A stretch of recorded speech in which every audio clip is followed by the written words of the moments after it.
Okay, mga lugar na ayaw mong puntahan. Punerarya ba? Haya sa patay? Ano ang una mong tinitignan sa taong first time mong na-meet?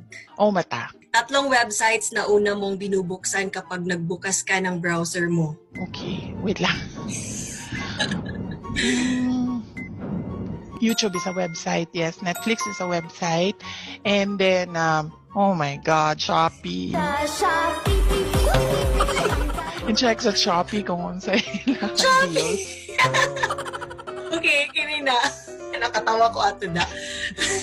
Brand ng damit na lagi mong binibili. Oh, Uniqlo. Usually, kung I need clothes. Mga bagay na kinaiinisan mo sa sarili mo na hindi mo maalis-alis. Kusog kay kumukaon. Uy, everybody knows that.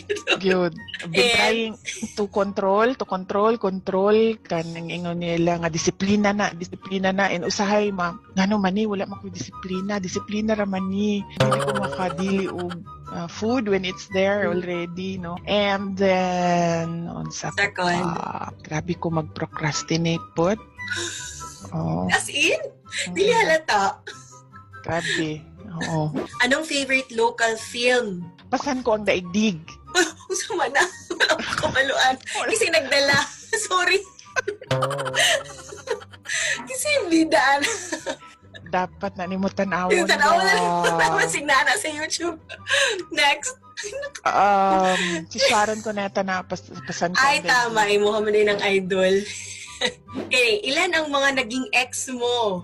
Na? Inalang nato to sila na-onoy. Okay, kini, humihilik ka ba kapag natutulog? Yes, very much. Ingon sa ako ang isa ka anak. Every week, Mama, maingay ka.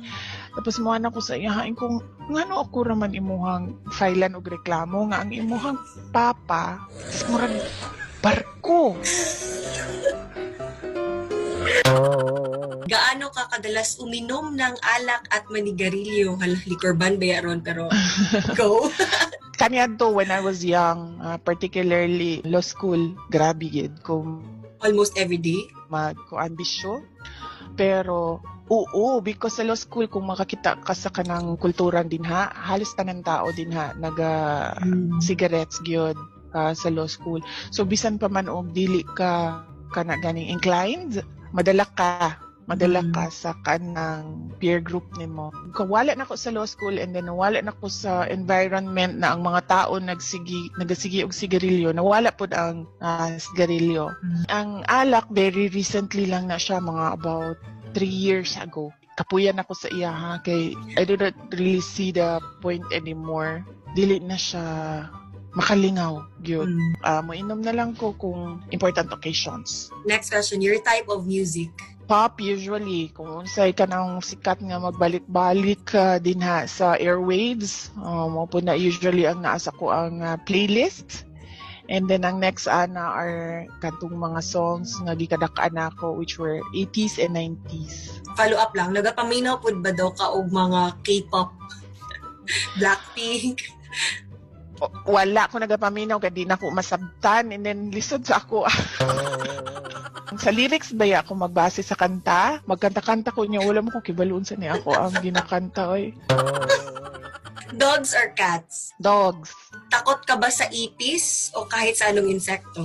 Oh, ipis, yes. Very much. Madali ka bang mapikon sa mga biro? Dili na karon. When I was younger, yeah. Through the years, nakakato nagyug ko og nakaipon nagyug ko og patience. Bagay na meron sa loob ng bag mo na sa tingin mo ay wala sa ibang tao? Oh! Dapat kunin ako isulti. Well, allowed man ko and it's licensed. So, na ako'y baril sa akong bag. Although, dili ko nagadala og bag, pero na ako'y handgun, small handgun sa akong bag. Kani medyo heavy po. Yes or no lang ni Mayor. Ayaw na pag-explain. Pabor ka ba sa death penalty? Yes. Pinaka-hate mong subject noong nag-aaral ka pa? Math! Forever. Math. Medyo ko ala ni siya kanang green. Lights on or lights off? Off. And lastly, kani pinakasikat nga fast talk question, sex or chocolate? Both.